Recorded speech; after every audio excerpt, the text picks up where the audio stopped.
Untuk informasi lebih lengkap dan berita terkait, klik link deskripsi.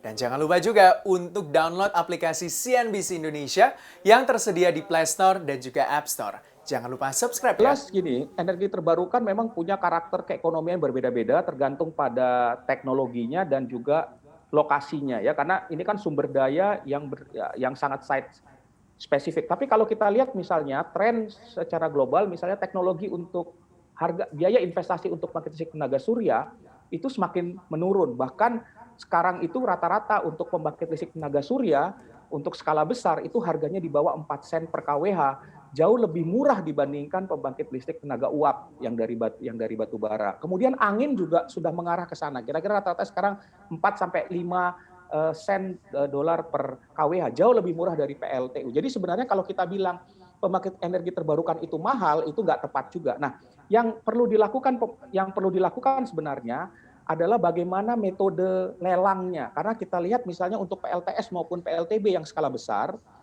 metode lelang dengan melakukan auction, international competitive bidding, itu cukup efektif ya untuk menurunkan biaya investasi dan ujung-ujungnya nanti levelized cost of electricity-nya atau harga tarif listriknya dari pembangkit itu bisa jauh lebih murah dan bersaing. Nah, ini yang masih menjadi PR karena seperti tadi saya katakan sampai dengan 2025 kita butuh tambahan kira-kira 15 gigawatt pembangkit energi terbarukan baru gitu ya.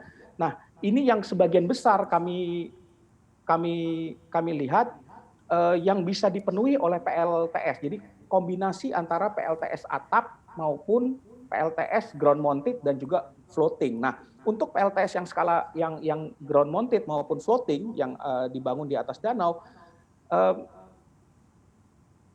metode lelang itu menjadi sangat penting untuk mendapatkan harga yang terbaik. Dan saya kira arahnya sekarang kalau kita lihat dari sejumlah proyek yang sudah dikerjakan oleh PLN atau yang sudah dilelang oleh PLN, ada tren di mana harga PLTS itu semakin turun. Sebagai contoh misalnya kita lihat yang ada dua proyek PLTS di Bali Barat, Bali Timur, 2 kali 25 megawatt yang harganya kira-kira 5,8 sen per kWh.